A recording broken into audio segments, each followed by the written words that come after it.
Hello everyone. So today we are going to discuss the chapter 15 of 8th class, which is some natural phenomena, and the topic is earthquake. So earthquake है क्या? What is earthquake? The sudden shaking or trembling of the earth for a very short period of time is called earthquake. तो अर्थ में थोड़े time के लिए एकदम से shaking होना, हिलावट होना किसी भी सरफेस पे अर्थ की, इसी को अर्थक्वेक कहा जाता है। And this is a natural phenomena जिसे कि हम प्रिडिक्ट नहीं कर सकते। थंडर और लाइटनिंग को हम एटमॉस्फेरिक एक्टिविटीज़ को देख करके बता सकते हैं कि हाँ थंडर आने वाला है, लाइटनिंग होने वाली है, बट अर्थक्वेक को हम पहले से प्रिडिक्ट नहीं कर सकते हैं। और कई बार जब ये बहुत बड़े लेवल पे हो जाता है तो बहुत सारी प्रॉपर्टी और लाइफ का लॉस भी होता है। अर्थक्वेक मेनली डिस्टर्बेंस जो हो रही है अर्थ क्रस्ट में उसकी वजह से होता है, और जितनी भी अर्थक्वेक होते हैं इसकी वजह से बहुत सारे बिल्डिंग्स, ब्रिजेस और लोगों को बहुत नुकसान पहुंचता है। कई बार हमने न्यूज़ में सुना हुआ है अर्थक्वेक की वजह से ब्रिज गिर गए, बिल्डिंग्स गिर गई। तो ये सब अर्थक्वेक के इफेक्ट्स होते हैं जो कि हमें बहुत हार्म पहुंचाते हैं।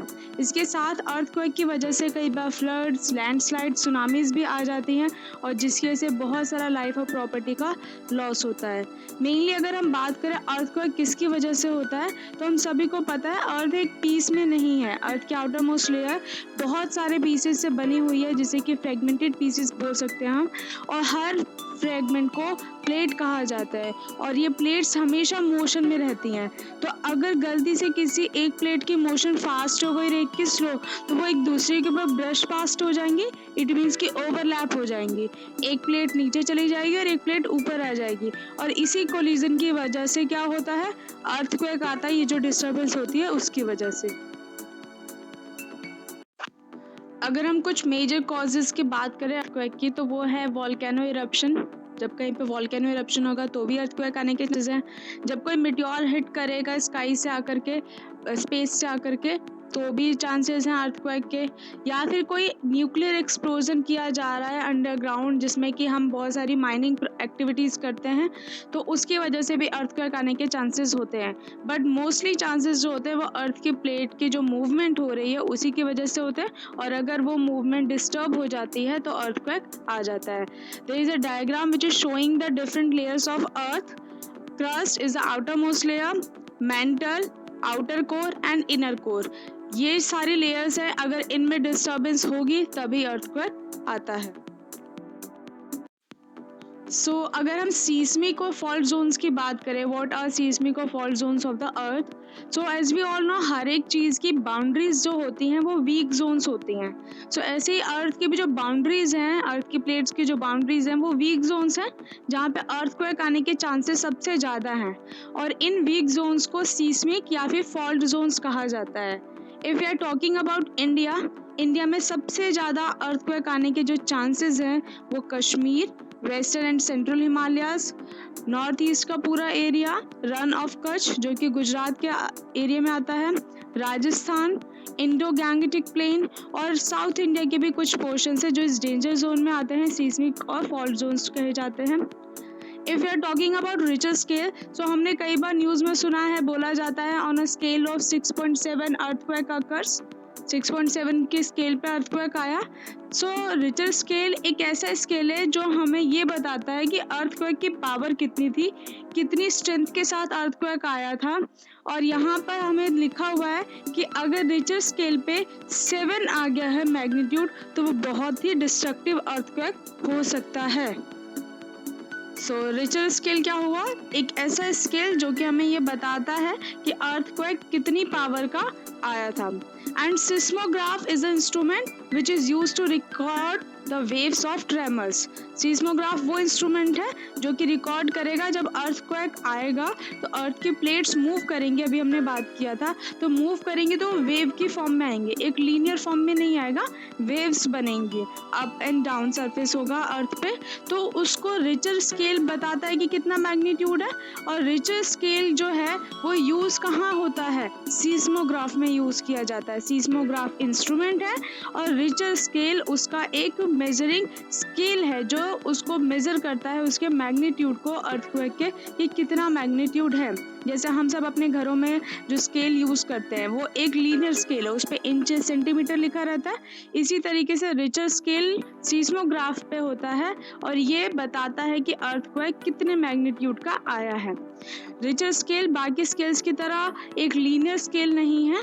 इसका मतलब ये नहीं है कि जैसे अगर 6 मैग्नीट्यूड का आया है तो वो 4 मैग्नीट्यूड से सिर्फ 1.5 ज़्यादा होगा। अगर इसकी हम बात करें तो 2 का डिफरेंस होना मतलब कि 1000 टाइम्स ज़्यादा वेस्टेज होना, 1000 टाइम ज़्यादा डिस्ट्रक्टिव एनर्जी होना होता है। As we can't predict earthquake in advance, but हम सभी को प्रिकॉशंस के बारे में पता होना चाहिए ताकि जब भी ऐसा कुछ हो तो हम अपने आप को प्रोटेक्ट कर सकें। या फिर अगर हम सीस्मिक एरियाज़ में रह रहे हैं तो हमें क्या करना चाहिए, ऐसी प्रोटेक्शन को ध्यान में रख कर के ही अपने बाकी सारे काम करने चाहिए। सो हाईली सीस्मिक एरियाज़ जो हैं वहाँ पर हाई बिल्डिंग्स नहीं बनानी चाहिए, हैवी मटेरियल से बनने वाली बिल्डिंग्स को नहीं बनाना चाहिए, क्योंकि अगर अर्थक्वेक आएगा और अगर वो बिल्डिंग्स गिरी तो ज़्यादा डैमेज हो सकता है, ज़्यादा डिस्ट्रक्शन हो सकती है। सो हम सबको ट्राई करना चाहिए, या फिर जो लोग सीस्मिक एरियाज़ में रह रहे हैं उन्हें मड या टिम्बर का यूज़ करके ही कंस्ट्रक्शन करना चाहिए अपने घरों का और बिल्डिंग्स का।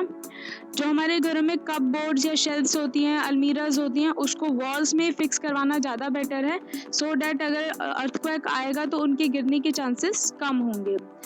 अगर हमने दीवारों पे टांगा हुआ है, वॉल क्लॉक्स होती हैं, हमारी फ़ोटो फ्रेम्स होते हैं और बहुत सारे तरीके के इंस्ट्रूमेंट्स होते हैं, वाटर हीटर्स वगैरह, तो इन सबको हमें ऐसी जगह पे हैंग करना चाहिए जहाँ से उनके गिरने के बाद चांसेस कम हो किसी इंसान के ऊपर गिरने के, क्योंकि अगर अर्थक्वेक आता है तो सारी चीज़ें हिलने लगती हैं। सो हम सबको केयरफुल होना चाहिए उनको हैंग करते वक्त। और कुछ बिल्डिंग्स होती हैं, स्पेशली जो टॉल बिल्डिंग्स होती हैं, वहाँ पे फायर कैच करने के चांसेस ज़्यादा होते हैं, तो हमें वहाँ पे फायर फाइटिंग इक्विपमेंट रखना ज़रूरी होता है ताकि अगर ऐसे कोई आती है इमरजेंसी तो उसको यूज़ करके वहाँ पे हम उस डेंजर से बच सकें।